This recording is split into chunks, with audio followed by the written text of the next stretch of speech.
Okay, I seem to have lost a slide, but we'll move on from there. There was, in addition, as I've already alluded to, a very significant merchant shipping connection between this region and Japan that goes back to a similar period. While warship production for Japan had been centered on the River Tyne, it should be noted that many Japanese merchant ships were built over the same period on the rivers Tyne, Wear and Tees. Middlesbrough-on-Tees formed a particular connection with the premier Japanese shipping company, Nippon Yusen Kaisha.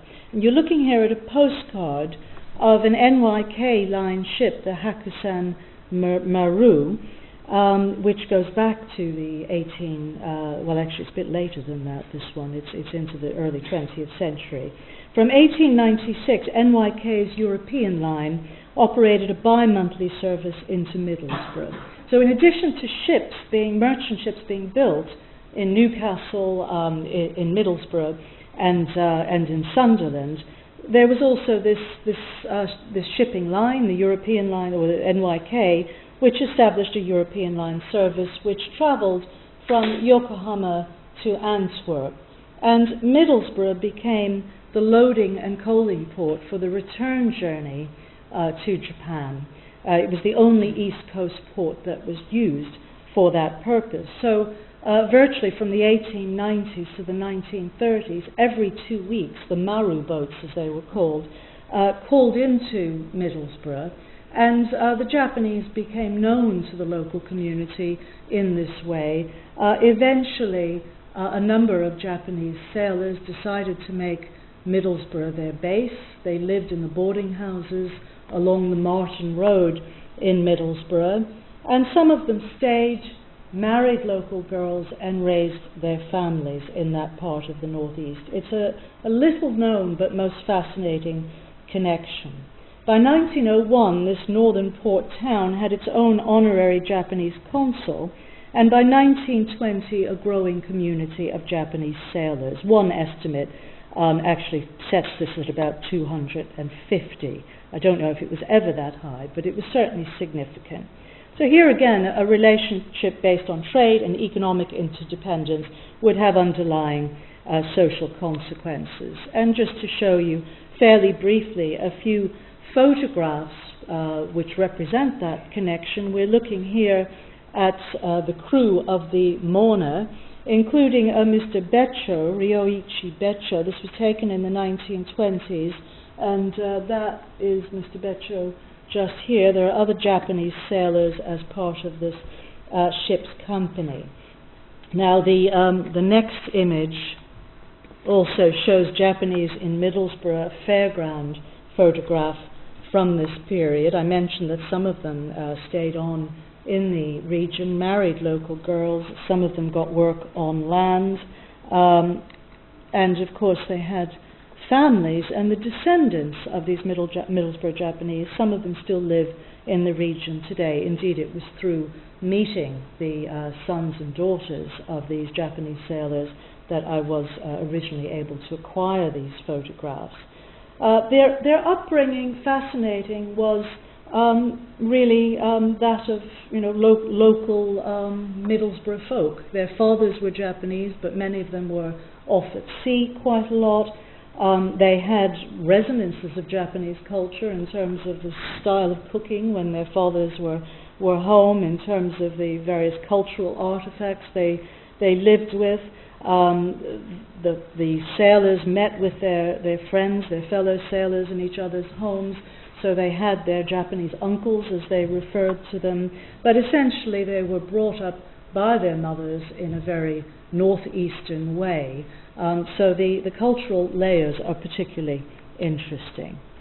Now, the connections of different sorts overlapped and continued in the years beyond the 1920s. I've kind of left behind the links with Armstrong and warship production, but of course Armstrong's country house at Cragside was kept within the Armstrong family after Lord Armstrong died. It was his nephew, William Watson Armstrong, who inherited Cragside and inherited the title, and he maintained connections with Tokugawa Yorosada and his wife Tame, who were uncle and aunt of the Empress of Japan. Their first visit to Cragside was in 1916.